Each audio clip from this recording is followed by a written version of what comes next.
Bonsoir, bonsoir à tous, bonsoir très chers frères et sœurs en l'humanité. C'est toujours un plaisir de vous retrouver. Oui, effectivement, je suis en vacances actuellement à Marrakech où la température est arrivée hier à 47 degrés. Pour vous dire, voilà. Heureusement qu'on a la clim dans les chambres. Voilà, en tout cas, c'est un plaisir toujours de partager ces moments avec vous. Là où on part, de toute façon, on garde le lien toujours. Merci beaucoup, effectivement. Je vois énormément de réactions de vos parts dans le chat. Merci à tout le monde, hein, de toutes parts. Hein. Je vois, il y a Hafida, il y a Kenza, wa alaykoum salam, rahmatullah. Je vois Peruri, Krishna, etc. Je pense qu'à la fin, on fera on fera une petite revue et puis on essaiera de faire aussi participer, comme Marcel a l'habitude de le faire, comment dire, nos auditeurs. En tout cas, je tiens à commencer donc vraiment un sujet, mais très intéressant. J'aimerais vraiment vous dire que j'ai pris plaisir à préparer cette intervention et je me suis rendu compte à un moment, quand j'ai préparé cette intervention-là, je me suis dit une chose, mais vraiment, ça m'a encore donné beaucoup plus de conviction et de certitude dans le fait que vraiment notre société, dans la vision qu'elle porte, euh, elle a vraiment une vision qui est une conception qui induit une conception, comment dire, un mode de vie. Mais un mode de vie qui n'est pas circonscrit seulement dans le monde de l'entreprise ou, j'ai envie de dire, dans notre simple société, vraiment un mode de vie qui est vraiment transposable dans toutes les dimensions de notre vie. Que ce soit dans la vie en société, que ce soit dans la vie dans une entreprise, dans la vie dans la famille, dans la vie en société, vraiment, notre société véhicule une vision, une pensée qui est transposable dans toutes les dimensions de notre vie. Alors, ce sujet-là, vraiment, j'ai beaucoup pris plaisir à le préparer parce qu'effectivement, je pense que si on a bien compris l'enjeu de ce sujet-là, et si vraiment on s'y penche avec beaucoup de réflexion et qu'on décide vraiment d'en faire un mode de vie, je vous assure qu'on peut améliorer notre vie individuelle et même rayonner autour de nous, je dis bien autour de nous, que ce soit des personnes les plus proches, jusqu'à nos voisins, jusqu'à la société, jusqu'à pourquoi pas notre pays. Et donc j'aimerais, avant de commencer ce webinaire, vous dire une seule phrase. Avant qu'on veuille changer le monde, parce que c'est bien de cela qu'il s'agit en réalité, avant de vouloir changer le monde, a-t-on pensé à libérer notre monde intérieur? Parce que finalement, dans notre intérieur, nous serons le reflet de ce qui est à l'extérieur. Tout le monde va améliorer sa vie. Tout le monde. Tout le monde veut plus de réussite. Tout le monde veut plus de liberté, plus de confort. Et c'est légitime, c'est normal. Mais trop peu de personnes, de gens se posent la question de est-ce que vraiment je suis libre à l'intérieur? Ça commence par là. Nous avons souvent parlé de liberté. Nous avons consacré des webinaires sur le sujet de la liberté. Mais là, on parle d'une liberté qui déjà commence par cette liberté dans le rapport que j'ai avec moi-même. Ça commence par là. Pourquoi? Parce que la vérité, c'est que les plus grosses prisons, elles ne sont pas à l'extérieur.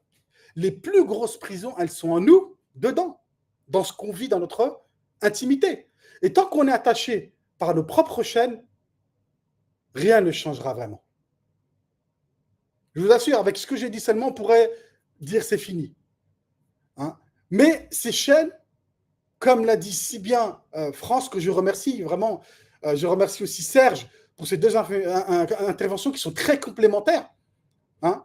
Et France nous a dit, ces chaînes, elles sont invisibles. Et il a raison.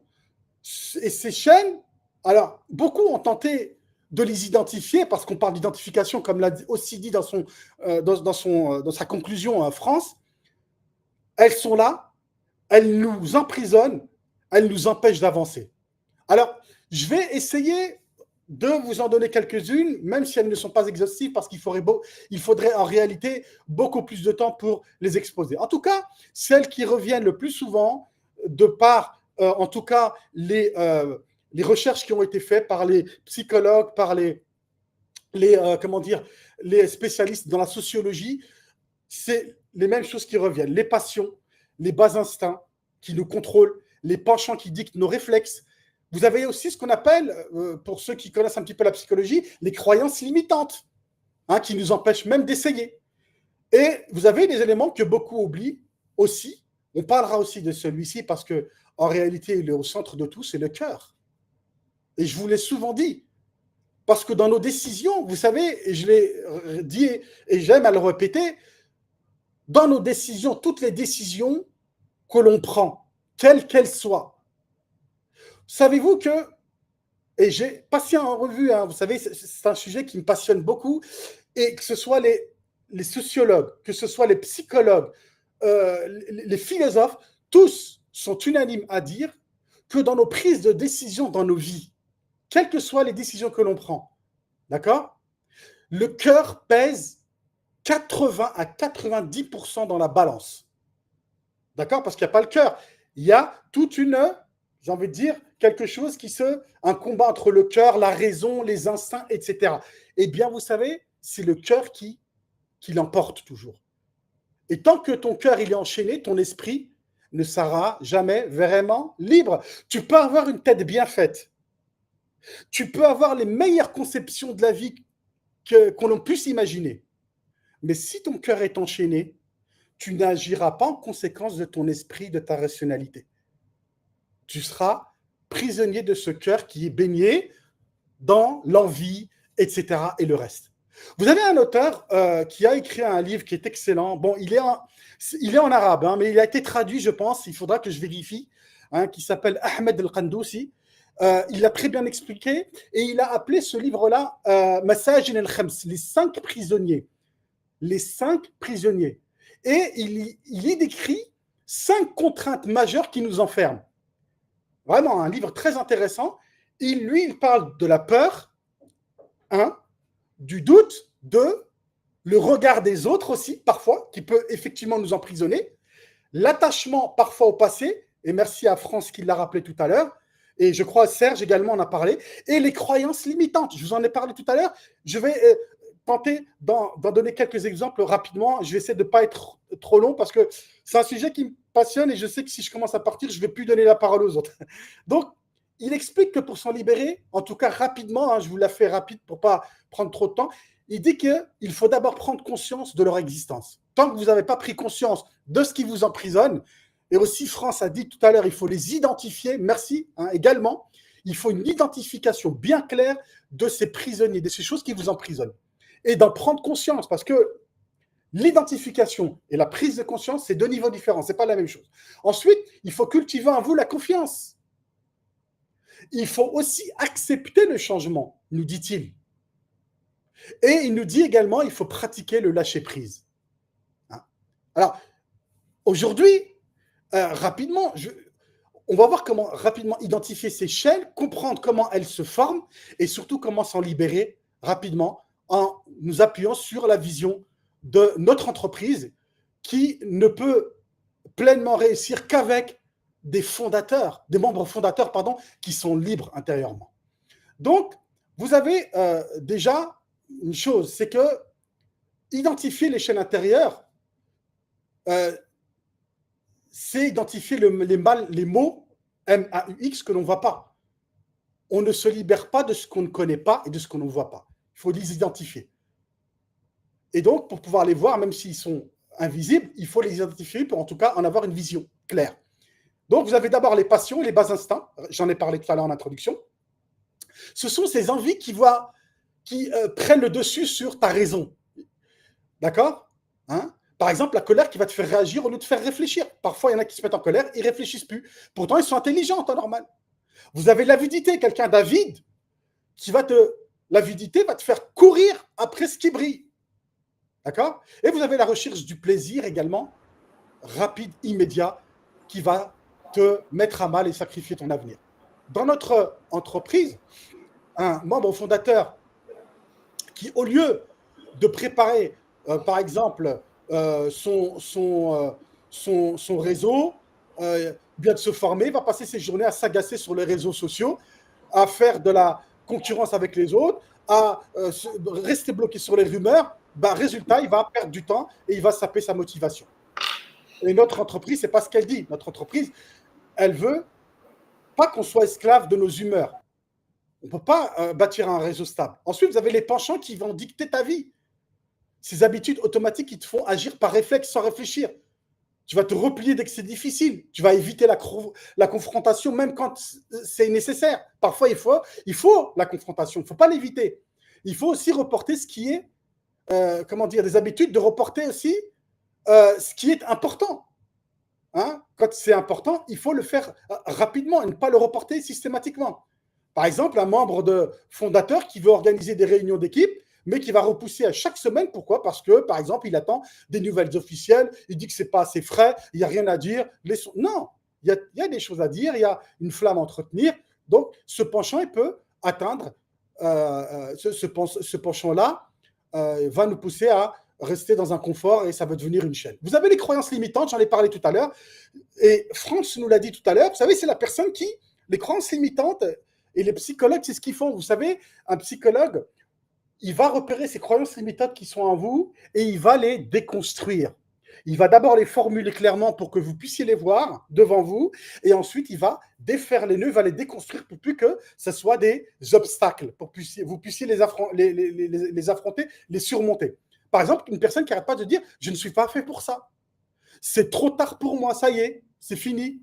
Hein, je n'ai pas les moyens. Vous voyez, il se met des phrases toutes faites, ça devient des croyances, qu'on appelle limitantes, qui vont te limiter dans tes choix, qui vont te limiter dans ton action, dans tout.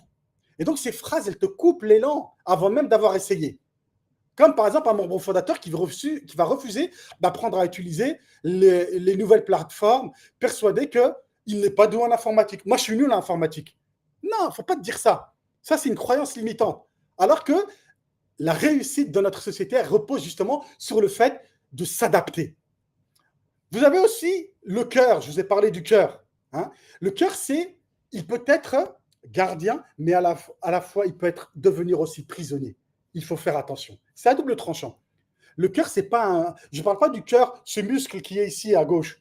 Je parle du centre des émotions et des décisions qui influence à 80-90%, je vous l'ai dit tout à l'heure. Si ton cœur il est rempli de peur, si ton cœur il est rempli de rancune, si ton cœur est rempli de doute, tes décisions iront dans ce sens. Si ton cœur il est aligné, par contre, ton cœur est confiant, tourné vers une vision claire, comme celle de notre société, alors ce cœur va devenir un moteur.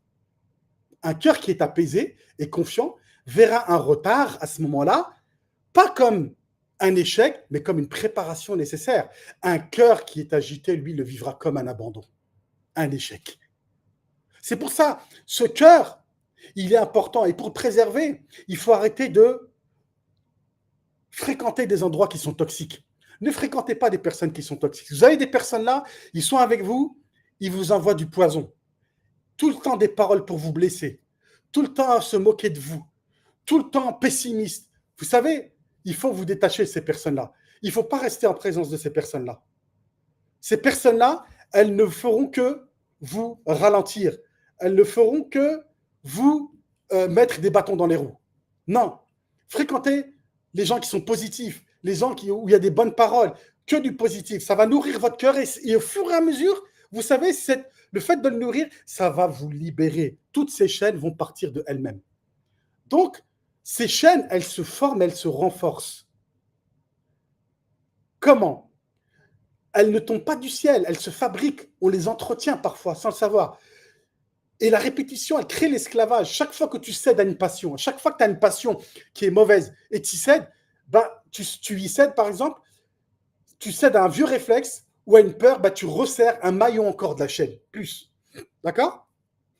Également, les failles émotionnelles. Tu fragilises ton cœur quand tu es fatigué, tu es stressé, la solitude. Ça, ce sont des moments où le cœur il est vulnérable et où les instincts prennent le dessus. Donc, un fondateur qui est découragé, par exemple, par les délais imprévus ou qui commence à écouter les mauvaises langues, bah, son cœur il est affaibli par la frustration et il devient plus réceptif au doute. D'accord? Il y a également l'absence de la vision. Et l'absence de la vision, elle nourrit les croyances limitantes. Je répète, l'absence de la vision, elle nourrit les croyances limitantes. Il y a plein de vidéos sur le net de beaucoup de nos frères et sœurs dans notre société qui ont expliqué la vision de notre PDG. Allez les revoir, réécoutez-les. Elles vont vous nourrir et elles vont faire sauter ces croyances limitantes. Sans but clair, ton cœur, il va s'attacher à ce qui est facile. Ton cœur, tu ne peux pas le laisser comme ça. Si tu ne lui donnes pas une orientation, un objectif et une direction, il va s'attacher à tout ce qui est à droite et à gauche et qui est d'une grande futilité. Il ne va pas s'attacher à ce qui est bon. C'est pour ça que dans notre société, la vision collective, elle est essentielle. Elle va garder ton cœur tourné vers quelque chose qui est beaucoup plus grand que tes petites peurs qui te bloquent. Et donc, je finis par là. Ces clés, quelles sont-elles pour te libérer? C'est quoi ces clés qui vont te permettre de te libérer? Hein? On ne coupe pas les chaînes avec les mains. Il faut des bons outils. Un, prendre conscience et nommer ces chaînes-là. France nous l'a bien expliqué tout à l'heure. Tu écris noir sur blanc quels sont tes penchants négatifs. C'est quoi tes croyances limitantes et quelles sont tes réactions qui passent leur temps à t'enfermer. Ensuite, deuxièmement, purifie ton cœur. Remplace les rancunes par de la gratitude. Vous savez, je vous l'assure, soyez les artisans. Votre cœur doit être un artisan du changement. Ne devenez pas, ne vous laissez pas avoir, quand une personne est en face de toi, par exemple, et qui t'insulte ou bien même parfois ton manque de respect ou se moque de toi, comment tu vas répondre? À ce moment-là, tu peux soit te libérer de lui, soit devenir prisonnier de lui.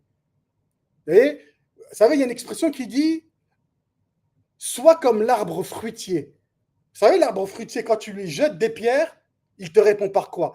Il te répond par des fruits. D'accord? Et justement, quand tu réponds à une personne comme ça qui est négative avec toi, tu vas créer quelque chose en cette personne-là. Au bout d'un moment, elle va se dire, bah mince alors, moi je réponds comme ça, tu lui donnes plus aucune prise, déjà un, et deux, si elle n'est pas foncièrement mauvaise, elle va peut-être revenir et dire, bah finalement j'étais un petit peu dur, je dois pas, etc., etc. Donc, remplace tes rancunes par de la gratitude. Apprends à tout le temps, la gratitude est quelque chose qui va faire fondre la rancune et la haine de ton cœur. C'est important la gratitude autour de toi. Et on peut avoir des exemples, on pourra en faire tout un webinaire en parlant de gratitude. Éloigne-toi des environnements toxiques, je vous l'ai dit tout à l'heure, je ne vais pas répéter, et nourris ton cœur avec des paroles et des actions qui vont dans le sens de la mission. Encore une fois, toujours. Dans un réseau, un cœur empoisonné par le doute, il va contaminer les autres. Et un cœur qui est aligné, lui, va inspirer. Et aussi également, sache une chose, c'est que ton cœur, quand on supprime une chose, on l'enlève. La nature a horreur du vide. On ne doit pas juste supprimer, on doit remplacer. Ne te contente pas d'arrêter une mauvaise habitude ou d'enlever quelque chose de mauvais. Introduis-la par une chose à la place. Si tu réduis le temps perdu, investis-le, par exemple, dans la formation, le partage ou le développement avec ton réseau. D'accord? Et également, avance par petites victoires. Chaque fois que tu dis non à un vieux réflexe, tu affaiblis la chaîne. Chaque fois à chaque victoire, c'est un pas vers la liberté. Un fondateur, par exemple, qui au lieu de céder à l'énervement sur un contretemps, il va choisir d'utiliser ce temps pour appeler des prospects. D'accord? Voilà. Donc, il y a un point important quand même qu'il faut que je soulève. Je me disais, d'accord, notre société, elle est là. Il faut qu'on parle de l'argent quand même. Parlons d'argent. Vous savez, l'argent, puisqu'on parle de liberté, c'est liberté. On se dit, bah, finalement, bah, c'est l'argent, quand elle va venir, bah, je vais me libérer de tout ça. On doit savoir une chose, c'est que l'argent qui va arriver, parce qu'il est là. H nous l'a dit. Il a été clair. L'argent est là. Il est là, il est présent. Mais ce n'est pas ça qui va nous libérer. Il peut même devenir encore une chaîne beaucoup plus lourde si notre cœur et si notre esprit ne sont pas préparés. Un membre fondateur qui gagne soudainement des gros revenus et qui va, par exemple, par peur de perdre, il va devenir obsédé par chaque fluctuation, il ne va plus penser qu'à ça, il va devenir obsédé par ça. Ou alors quelqu'un qui va utiliser tous ses gains uniquement pour suivre ses passions, ses penchants, les jeux de hasard, etc. Il va se perdre et il peut même mettre en péril toute sa famille, etc. Donc la liberté financière, c'est un outil, mais elle ne devient une vraie liberté que si elle est accompagnée d'une maîtrise d'abord intérieure, d'une vision claire. Sinon,